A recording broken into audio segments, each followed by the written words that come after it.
नमस्कार, मैं अंजना और आप देख रहे हैं खाकी वर्दी। आइए बढ़ते हैं आज की बड़ी खबर की ओर। महाराष्ट्र में 10 से 12 पूर्व विधायक एकनाथ शिंदे के नेतृत्व को स्वीकार कर यूबीटी छोड़कर शिवसेना का धनुष हाथ में लेंगे। इसी को लेकर आज बैठक हुई। हमारे जिले के राजापुर लांजा साखरपा विधानसभा क्षेत्र के पूर्व विधायक राजन साल्वी से संबंधित बैठक आज हुई।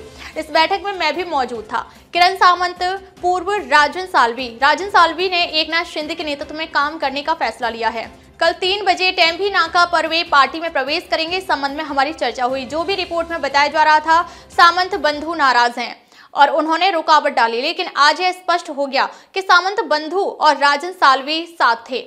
कल राजन साल्वी शिवसेना का धनुष बाण हाथ में लेंगे। मुझे ऐसा लगता है कि एकनाथ शिंदे के नेतृत्व में बाला साहेब के विचारों को आगे ले जाने वाली शिवसेना केवल मेरे जिले में ही नहीं बल्कि पूरे महाराष्ट्र में बढ़नी चाहिए। यही हमारा लक्ष्य है। इस नीति के कारण कोई क्या बोल रहा है, इस पर ध्यान दिए बिना हमने राजन साल्वी का स्वागत किया है। शरद पवार अखिल भारतीय साहित्य सम्मेलन के दिल्ली में स्वागत अध्यक्ष हैं। चूंकि मैं मराठी भाषा का मंत्री हूं, इसलिए साहित्य सम्मेलन की समीक्षा करने के लिए दिल्ली गया था। इसी संदर्भ में स्वागत अध्यक्ष के रूप में मैंने जो भी समीक्षा की वह उन्हें बताना मेरा कर्तव्य लगा। मैं और नरेश महस्के शरद पवार से मिले। यूबीटी में क्या नाराजगी का नाटक हुआ, इससे हमारा कोई लेना देना नहीं है। हमारा उद्देश्य केवल एकनाथ शिंदे के नेतृत्व में शिवसेना और उसके प्रतीक धनुष बाण को महाराष्ट्र के हर कोने तक पहुंचाना है। एकनाथ शिंदे के हाथ मजबूत करना ही हमारा मकसद है। मुझे लगता है कि कुछ बातें सामने आई हैं और कुछ अभी भी सामने आनी बाकी हैं। उन्होंने जो भी निर्णय लेना है वह एक लोकतांत्रिक प्रक्रिया का हिस्सा है, लेकिन जैसा मैंने कहा, हमारी पूरी पार्टी यही चाहती है कि किसी भी परिस्थिति में शिवसेना और धनुष बाण का विस्तार हो। स्थानीय स्वराज चुनाव में किसी भी स्थिति में रत्नागिरी में शिवसेना का भगवा लहराएगा। राजन साल्वी को क्या मिलेगा यह महत्वपूर्ण नहीं है। महत्वपूर्ण यह है कि उन्होंने एकनाथ शिंदे के नेतृत्व में काम करने का फैसला लिया है और उन्हें एकनाथ शिंदे पर पूरा विश्वास है। शरद पवार हे अखिल भारतीय साहित्य संमेलनाचे दिल्लीतले स्वागताध्यक्ष आहे। मी मराठी भाषेचा मंत्री असल्यामुळे आज दिल्लीमध्ये साहित्य संमेलनाचा आढावा घ्यायला गेलो होतो आणि त्या संदर्भात स्वागताध्यक्ष म्हणून जो काही मी आढावा घेतला तो सांगणं मला माझं कर्तव्य वाटलं, म्हणून मी आणि खासदार नरेश मस्के साहेब माननीय शरद पवार साहेबांना भेटलो। या भेटीनंतर काय ते संजय राऊत असतील किंवा त्यांच्या सेनेमध्ये नाराजी नाट्य सुरू झालं, काय वाटतंय नाराजी नाट्याविषयी? त्यांच्या युबीटी मध्ये काय नाराजी नाट्य सुरू झाले, काय झालं याच्याशी आमचं काही घेणं देणं नाही। शिंदे साहेबांच्या नेतृत्वाखाली शिवसेना महाराष्ट्राच्या तळागाळापर्यंत पोहोचवणं, धनुष्यबाण तळागाळापर्यंत पोहोचवणं आणि माननीय एकनाथ शिंदे साहेबांचे हात बळकट करणं हाच आमचा सगळ्यांचा उद्देश आहे। सर, त्या भेटीवरून टीका झाली, त्याच भेटीमध्ये ठाकरे गटाचे खासदार होते सिन्हा पाटील, ते सुद्धा बैठकीला होते, मात्र टीका झाली। काल जो आमचा कार्यक्रम झाला शिंदे साहेबांचा का झाला, मला असं वाटतं की काही प्रकाशात आलेले आहेत, काही अजून प्रकाशात आलेले नाहीत। मला असं वाटतं की त्यांनी जो काही निर्णय घ्यायचा युबीटीच्या खासदारांनी ते त्यांनी लोकशाहीतला एक भाग म्हणून निर्णय घ्यायचा आहे। परंतु मी मगाशी जसं सांगितलं की आमच्या सगळ्यांची प्रायोरिटी ही आहे की कुठच्याही परिस्थितीमध्ये शिवसेना धनुष्यबाणाची वाढली पाहिजे। स्थानिक स्वराज्य संस्थेमध्ये रत्नागिरी जिल्ह्यामध्ये कुठच्याही परिस्थितीमध्ये शिवसेनेचा भगवा फडकेल।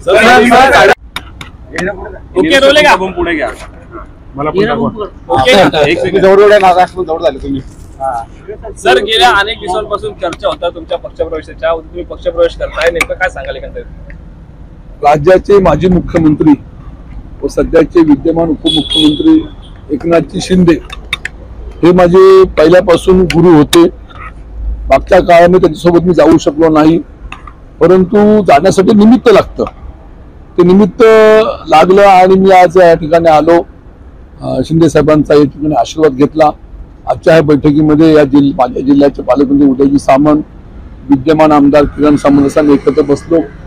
आमच्या मतदारसंघासंबंधी जिल्ह्यासंबंधी ज्या आवश्यक चर्चा होत्या त्या ठिकाणी झाल्या आणि सर्व चर्चा ह्या सकारात्मक झालेल्या आहेत आणि त्यामुळे अत्यंत मला वाटतं सामंत बंधू सुद्धा आणि मी सुद्धा अत्यंत समाधानी आहे।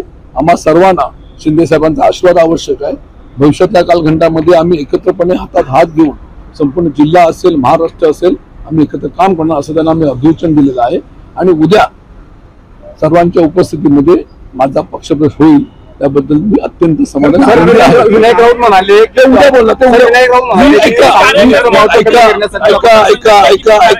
मी फक्त शिंदे साहेबांना भेटायला आलो होतो, त्यांचे आशीर्वाद घेतलेले आहे। सामंत बंधू माझ्या समोर होते, चर्चा एकदम सकारात्मक झालेली आहे। राजन साल्वीला कुठं मान सन्मान द्यायचा, कसं द्यायचं हे सर्व जबाबदारी शिंदे साहेबांनी घेतलेली आहे अजिबात काळजी करू नका. जे काय बोलायचं आहे ते आपण उद्या बोलू. शातिर चोर जिसने ठाणे शहर में 50 घरों में चोरी की हुआ गिरफ्तार। ठाणे शहर पुलिस आयुक्तालय के तहत कल्याण अपराध शाखा में एक शातिर चोर को गिरफ्तार किया है जो 50 चोरी के मामलों में वांछित था। आरोपी की पहचान लक्ष्मण सुरेश शिवशरण उम्र 47 वर्ष के रूप में हुई है और उसने ठाणे, कल्याण, डोंबिवली, भिवंडी, अंबरनाथ और बदलापुर इलाकों में चोरी की है। सीसीटीवी फुटेज की मदद से संदिग्ध की पहचान करने के बाद कल्याण क्राइम ब्रांच की एक टीम ने उसे भिवंडी से गिरफ्तार कर लिया। उसे पूछताछ में पता चला कि उसने 50 चोरियां कबूल करते हुए चोरी के सोने के आभूषण सुकेश मुद्दना कोटियन उम्र 55 वर्षीय को बेचने के लिए दिए थे। इसलिए पुलिस ने कोटियन को भी गिरफ्तार कर लिया। इस कार्रवाई में पुलिस ने 53.51 लाख रुपए मूल्य के 667 ग्राम सोने के आभूषण और कुल 78,900 रुपए नगद जब्त किए। बदलापुर और भिवंडी इलाके में 50 चोरियां करने की बात कबूल की। आरोपी के खिलाफ 2004 से अब तक विभिन्न पुलिस स्टेशनों में 30 से अधिक मामले दर्ज किए गए हैं। घटक 3 कल्याण युनिटने विष्णुनगर गुन्हा नंबर 16/25 मध्ये समांतर तपास केला। सदरच्या घरफोडीच्या गुन्ह्यामध्ये संशयित आरोपी मी तपास करत असताना लक्ष्मण शिवशरण आणि त्याचा साथीदार सुरेश कोटियान यांना ताब्यात घेतलं। त्यांच्याकडे अधिक तपास करत चौकशी केली। त्या अनुषंगानं युनिट 3चे आमचे अधिकारी अजित शिंदे पोलीस निरीक्षक, सपोनी उगल मुगले, PSI विनोद पाटील यांनी ACP शेखर बागडे यांच्या मार्गदर्शनामध्ये या गुन्ह्याचा तपास केला। त्याच्यामध्ये 2 आरोपींना अटक करण्यात आलेली आहे। त्या आरोपीकडून अद्यापर्यंत 667 ग्रॅम सोन्याचे दागिने रोख रक्कम असा एकूण 54,20,000चा मुद्देमाल जप्त करण्यात आलेला आहे।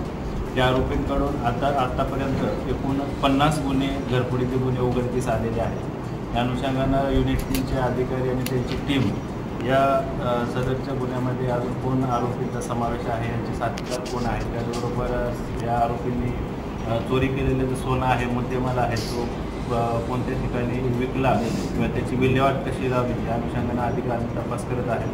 त्याचबरोबर अजूनही काही घरफोडीचे किंवा या अनुषंगानं इतरही गुन्हे उघडकीस येत आहेत का याचा देखील अधिक तपास आम्ही करत आहोत। 50 घरफोड्या किती कालावधीमध्ये केलेल्या आहेत आणि कशा प्रकारे ही चोरी करायची, म्हणजे नेमकी यांची मोडच काय होती?